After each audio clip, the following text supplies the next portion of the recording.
এটা হলো কুলেঘাটা গ্রাম। অন্যান্য গ্রামগুলোর মতোই এই গ্রামটাও খুব সুন্দর। এখানকার দৃশ্য ও প্রাকৃতিক সৌন্দর্য এতটাই মন মুগ্ধ করার মতো যে শীতকালে এখানে বহু দূর দূর থেকে মানুষ আসে পিকনিক করার জন্য। এই গ্রামের মানুষরাও খুব শান্তিতে জীবন যাপন করে। সবাই যে যার কাজ মন দিয়ে করে, সবার সাথে হেসে খেলে মিলে মিশে থাকে। কারোর জীবনে অভাব থাকলেও সে মন খারাপ করে না।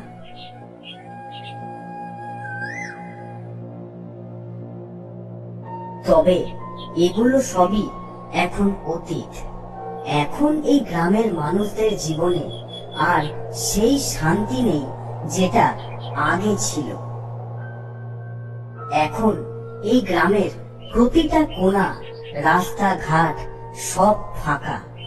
এখন এই গ্রামে দিনের বেলায় বাইরে কোনো মানুষকে দেখা যায় না। এই সময় সবাই তাদের বাড়িতে ঘুমোয়। তবে রাতে তারা সবাই জেগে ওঠে। রাতে যে যার কাজ করে। রাতে বাজার বসে, দোকান খোলা হয়।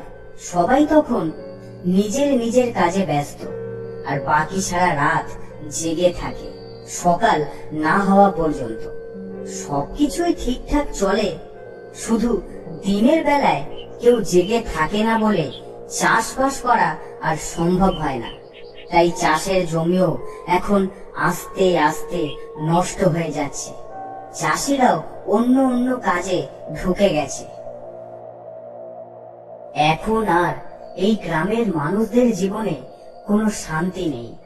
অনেকেই নিজেদের জীবিকা হারিয়ে অন্য জীবিকা শুরু করেছে, তো অনেকে আবার কোনো কাজ না করে সারা রাত জেগে জেগে শুধু বাড়িতে বসে আছে।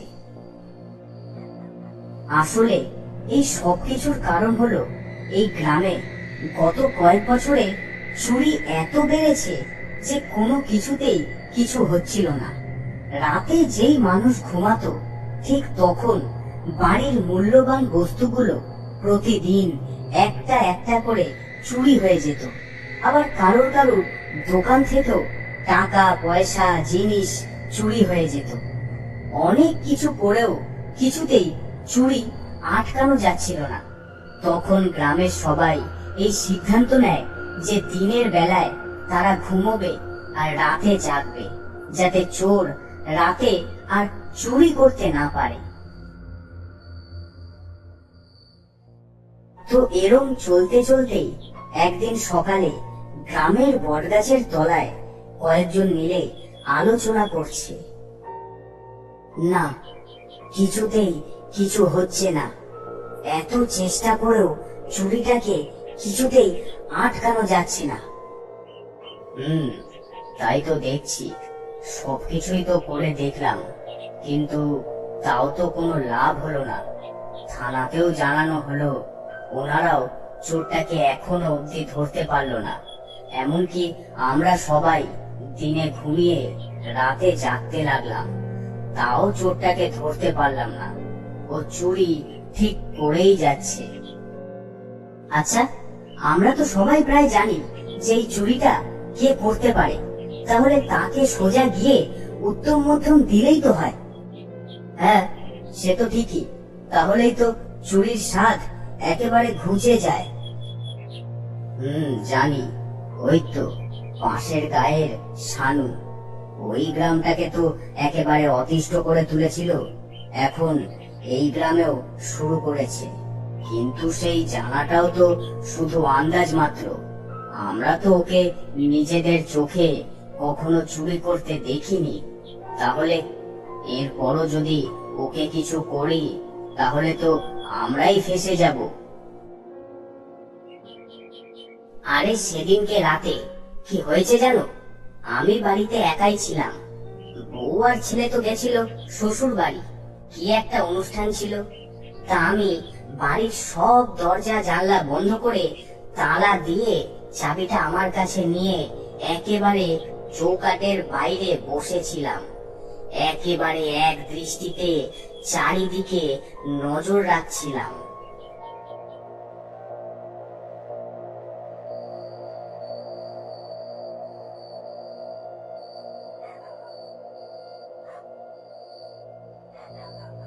রাত তখন ভালোই, চারিদিক একদম নিস্তব্ধ। আমি একেবারে সজাগ। চারিদিক অনেকক্ষণ ভালোভাবে দেখেও সেরকম কিছু নজরে এলো না। এরম ভাবেই আরো কিছুক্ষণ যাওয়ার পর আমার চোখটা যেন আস্তে আস্তে ঘুমে জড়িয়ে আসছিল। তারপর কখন যে ওখানেই ঘুমিয়ে পড়েছি খেয়াল নেই।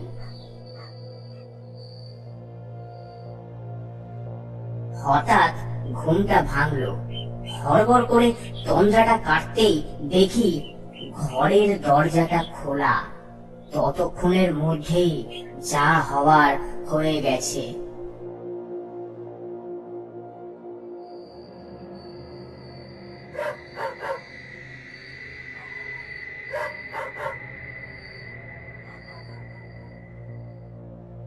আরে আমারও তো পরশুদিন রাতে খেয়ে দে পেটটা দেখি কেমন একটা ভার ভার লাগছে, তাই একটু বাইরে উঠোনটায় বেরিয়েছি পায়চারি করতে। পূর্ণিমার রাত, আশেপাশে সবাই তখন ঘরের ভেতরে।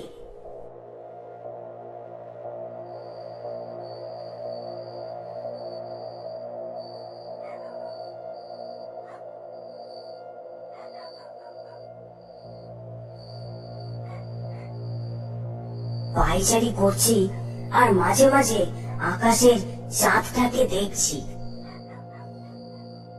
হঠাৎ শুনতে পেলাম আস্তে আস্তে কিরকম একটা আওয়াজ হচ্ছে। আমি সন্দেহ বসে এদিক ওদিক দেখতে লাগলাম, কিন্তু সেরম কিছুই চোখে পড়ছিল না।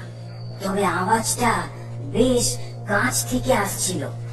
ভালো করে লক্ষ্য করে দেখতে পেলাম যে আমার রিকশাটা আর নেই।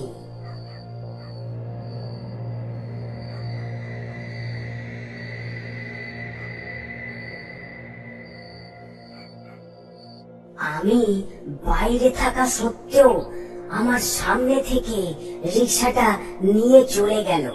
চিন্তা করো কত বড় সাহস! এখন আমি কি করব? ওটাই তো আমার একমাত্র সম্বল।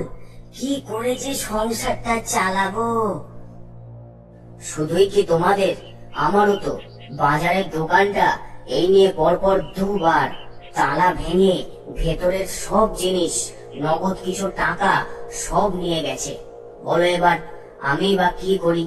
এখন না হয় রাতে দোকানটা খুলছি তাই, কিন্তু তাতে কি আর আগের মতো বিক্রি বাট্টা হচ্ছে? আমাকেও বাদ দেয়নি। আমি সেদিন গ্রামের ওই পচাদের পুকুরটাতে গেছিলাম স্নান করতে। তা জামাটা আর হাতের একটা আংটি ও গলার একটা পাতলা সোনার চেন পাড়ে একদম সামনে খুলে তাড়াতাড়ি কয়েকটা ডুব দিয়ে উঠে আসি।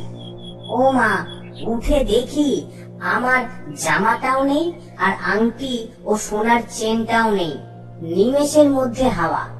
আমরা গরিব মানুষ, আমরা কি আর সব সময় ওইসব জিনিস গড়তে পারবো? কত কষ্ট করে টাকা জমিয়ে ওই দুটো গড়েছিলাম। নিমাইদা, হারান্দা, তোমরাই এই গ্রামের হর্তা কর্তা, তোমাদেরই এখন কিছু একটা করতে হবে। হ্যাঁ হারান্দা, এবার তুমি কিছু একটা করো। এরম ভাবে তো আর চলতে দেওয়া যায় না। হ্যাঁ, কিছু একটা করতেই হবে। এমন কিছু করব যাতে ওই চুরির স্বাদ একেবারে ঘুচে যায়। দেখবো ওর একদিন কি আমাদের একদিন। শোনো, আজকে হলো রবিবার, আসছে বুধবার ঠিক রাতে